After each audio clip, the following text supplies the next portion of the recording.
Hi guys. थोड़े time पहले मैंने इंस्टाग्राम पे एक पिक्चर देखी, बल्कि एक पिक्चर नहीं, कुछ पिक्चर्स देखी, एक पोस्ट देखा और कुछ पिक्चर्स देखी, और वो थी शिफ्ता तिवारी की। शिफ्ता तिवारी इस वक्त 43 ईयर्स की हो गई हैं, और बहुत सारे लोगों को शायद ये जान के बड़ी हैरानी होगी कि उनकी एज 43 ईयर्स है। वो तो ये समझ होंगे कि अभी तो ये 32 ईयर्स की, जिस तरीके से उन्होंने अपना लुक रखा हुआ है, तो इस तरीके से लोगों को तो ये लगता है कि वो 35 की है, इससे ज़्यादा ये नहीं है। लेकिन उनकी एक्चुअल एज 43 ईयर्स है, जो कि काफ़ी लोगों को शॉक करती है, इंक्लूडिंग मी। मैंने भी जब फर्स्ट टाइम सुना था तो मुझे काफ़ी शॉक हुआ था कि 43 ईयर्स की और इतना ग्लैमर अभी भी। तो खैर उन्होंने अपने आप को इस तरह कैरी किया हुआ है, मेंटेन किया हुआ है, which is a very good thing. ज़ाहिर है उनके काम इस तरीके का टीवी में आना, मीडिया में आना, तो ज़ाहिर है she has to look great, तभी लोग उनको देखेंगे, अदरवाइज़ कोई भी नहीं देखेगा। अपीलिंग फेसेस और अट्रैक्टिव फेसेस देखना चाहते हैं। तो शिफ्ता तिवारी ने अपने थोड़ा टाइम पहले अपने इंस्टाग्राम पे कुछ पिक्चर्स शेयर की जो उनकी थाईलैंड की ट्रिप की थी, और काफ़ी अच्छे इमेजेस थे, काफ़ी अच्छा लगा उनको देख के। और मतलब जो उनके जो ड्रेसिंग थी और जो उनका बॉडी और फिगर वगैरह था, वो भी काफ़ी अच्छा था। मतलब लगता नहीं था कि 43 ईयर्स की है।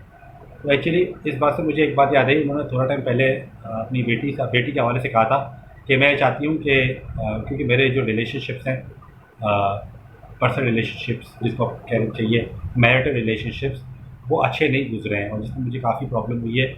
याद रहे कि उनकी दोनों जो शादियाँ थी वो टूट चुकी हैं, डाइवोर्स हो चुकी है उनकी।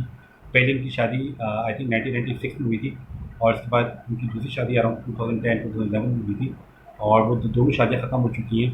तो अब वो ये चाहती हैं कि किसी किस्म के कोई भी रिलेशनशिप में ना रहें, और अपने आप को फ्री रखें, अपने आप को सिंगल रखें, और जो काम वो कर रही हैं वो वैसे ही करती रहें।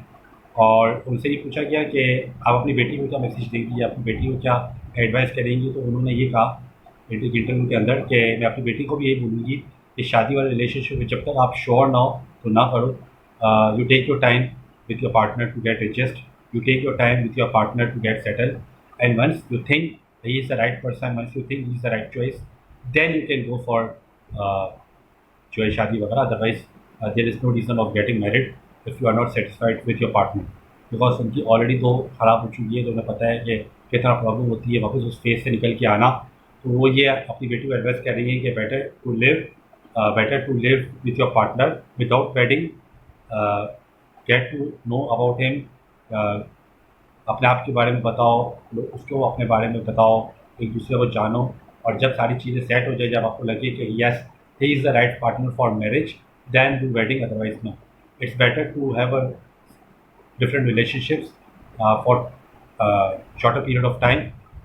लेकिन ये अच्छी चीज़ नहीं है कि आप एक ही रिलेशनशिप के बाद रात साथ रहो और फिर प्रॉब्लम भी रहे, इश्यूज़ भी रहे, लेकिन आप उसी से समझौता करो, तो ये चीज़ सही नहीं है। बजाय इसके कि आप डिफरेंट रिलेशनशिप को ट्राई आउट करो, और जो आपके लिए वर्क करे, जो आपको लगे कि लॉन्ग टर्म ऐसा चल सकता है, देन यू कैन मैरिज। तो इसके बाद हम ये देख रहे हैं कि पालक के अंदर भी यही चीज़ें आ रही हैं, कभी वो इब्राहिम के साथ होती हैं, कभी किसी और के साथ होती हैं। तो वो भी डिफरेंट चीज़ें ट्राई कर ही रही है, अपनी माँ के नक्शे कदम पर चल रही हैं। तो उन्होंने एक इंटरव्यू में कहा था, तो मुझे उस बात से वो चीज़ कनेक्ट हुई, तो मैंने बोला आपको शेयर। Thank you.